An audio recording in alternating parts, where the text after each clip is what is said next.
Hello everyone, welcome back to our channel. ఈ వీడియోలో మనము ఈ రోజు ఎగ్జామ్ కండక్ట్ చేసిన ఎంసెట్ ఎగ్జామ్ స్టూడెంట్స్ ఫీడ్బ్యాక్ అలాగే క్వశ్చన్ పేపర్ అనాలిసిస్ గురించి డిస్కస్ చేద్దాం. ఈ రోజు కండక్ట్ చేసిన అనాలిసిస్ కాకుండా నిన్న అంటే మే 9 షిఫ్ట్ 1 షిఫ్ట్ 2 క్వశ్చన్ పేపర్ ఎలా వచ్చింది, స్టూడెంట్ ఫీడ్బ్యాక్ ఏంటి అనేది వివరంగా తెలుసుకుందాం. అండ్ ఈ రోజు నేను టీకేఆర్ కాలేజ్ దగ్గరికి వెళ్ళి, హైదరాబాద్లో ఉన్న టీకేఆర్ కాలేజ్ దగ్గరికి వెళ్ళి ఒక 5 to 6 స్టూడెంట్స్ ఫీడ్బ్యాక్ అయితే తెలుసుకున్నాను.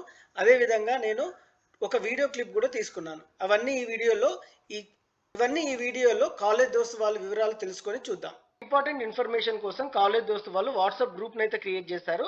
ఇక్కడ APTS EAMCET preparation documents, previous year papers, mock test, concepts, ఇలా ఎన్నో ఇంపార్టెంట్ డాక్యుమెంట్స్ ఒక్క క్లిక్తో మీరు జాయిన్ అయిన వాట్సాప్ గ్రూప్ నుంచి ఫ్రీగా డౌన్లోడ్ చేసుకోవచ్చు. నేను ఈ లింక్ని డిస్క్రిప్షన్ పార్ట్లో అండ్ కామెంట్ సెక్షన్లో పెడతాను స్టూడెంట్స్. మీరు ఈ లింక్ను ఓపెన్ చేసి వాట్సాప్ గ్రూప్లో జాయిన్ అవ్వి మీకు కావాల్సిన మెటీరియల్ అయితే ఫ్రీగా డౌన్లోడ్ చేసుకోవచ్చు. ముందుగా మనము మే 9 షిఫ్ట్ 1 క్వశ్చన్ పేపర్ ఏ విధంగా వచ్చిందనేది తెలుసుకుందాము. నేను ఒక 6 to 7 స్టూడెంట్స్ని అడగడం జరిగింది నిన్న షిఫ్ట్ 1లో. సో చాలామంది ఈజీగానే ఉంది అని చెప్పడం జరిగింది. సో క్వశ్చన్ పేపర్ మేనేజబుల్గా ఉండడంతో యావరేజ్ ప్రిపరేషన్ ఉన్న స్టూడెంట్స్ కూడా వాళ్ళు అటెంప్ట్ చేయగలిగారు. అండ్ టైం మేనేజబుల్ కూడా ఎక్కువ మంది పెద్ద సమస్య కాలేదు. So this is about the feedback from the students on May 9 yesterday shift 1. అదే మనము మే 9 అంటే నిన్న షిఫ్ట్ 2 డిస్కస్ చేసినట్టయితే ఒక 5 మెంబర్స్ని అడిగాను. ప్రతి ఒక్క స్టూడెంట్ టఫ్గానే వచ్చిందని చెప్పడం జరిగింది. ఇక్కడ డిఫికల్ట్ చాలామంది ఏం చెప్పారంటే difficult level of questions were higher, many students felt paper was lengthy, tricky and time consuming. So ఇవన్నీ ఉండడం వల్ల టఫ్ అని చాలా మంది స్టూడెంట్స్ అయితే చెప్పారు. సో ఇక్కడ ఈ రోజు మే 10 షిఫ్ట్ 1 చూసినట్టయితే సో ఇక్కడ కూడా నేను ఒక 7 స్టూడెంట్స్ని అడిగాను. 5 మాత్రం టఫ్ అని చెప్పారు, 2 మాత్రం మోడరేట్గానే ఉంది అని చెప్పారు. సో ఇక్కడ నేను ఒక వీడియో క్లిప్ అయితే చూపిస్తాను. సో ఆ క్లిప్ చూపించి పేపర్ ఏ విధంగా ఉంది అనేది ఈ రోజు పేపర్ డిస్కస్ చేద్దాం. హాయ్, ఎంసెట్ ఎగ్జామ్ రాసారా? ఈరోజు ఎగ్జామ్ ఎలా వచ్చింది? కొంచెం టఫ్గా వచ్చింది. ఏ సబ్జెక్ట్ టఫ్ అనిపించింది? కెమిస్ట్రీ కొంచెం టఫ్ అనిపించింది. కొంచెం కెమిస్ట్రీ అండ్ మ్యాథ్స్. ఓకే, మీకు ఎన్ని మార్క్స్ వచ్చాయి? అంటే ఎగ్జామ్ తర్వాత వెంటనే మార్క్స్ డిస్ప్లే అవుతాయి కదా, మీ మార్క్స్ ఎన్ని? 50 వచ్చినాయి.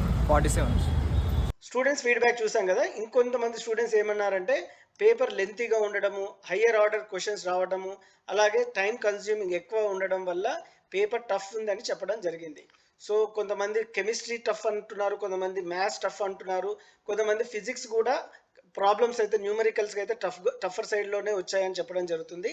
సో ఇక్కడ మనం కంపేర్ చేస్తే నిన్నటి పేపర్ షిఫ్ట్ 2 అండ్ ఈరోజు షిఫ్ట్ 1 కంపేర్ చేస్తే ఈరోజు పేపర్ కొంచెం ఈజీగా ఉందని చెప్పొచ్చు. రెండు టఫే, but compare to yesterday shift 2 ఈరోజు షిఫ్ట్ 1 మే 10 షిఫ్ట్ 1 ఈరోజు జరిగిన ఎగ్జామ్ షిఫ్ట్ 1 కొంచెం ఈజీగా ఉంది అని నేను అనుకుంటున్నాను బేస్డ్ ఆన్ స్టూడెంట్స్ ఫీడ్బ్యాక్.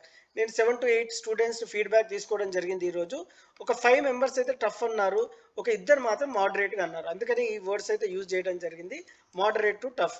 నిన్న అడిగిన 5 మెంబర్స్ మాత్రం అందరూ టఫ్ అనే చెప్పడం జరిగింది షిఫ్ట్ 2లో.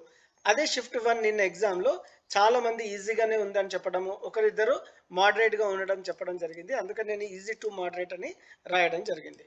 So this is about the feedback students. ఇలాంటి తెలియని విషయాలు, తెలుసుకోవాల్సిన విషయాలన్నీ మీరు కాలేజ్ దోస్తు వాళ్ళ వాట్సాప్లో జాయిన్ అయ్యి తెలుసుకోండి. Thank you.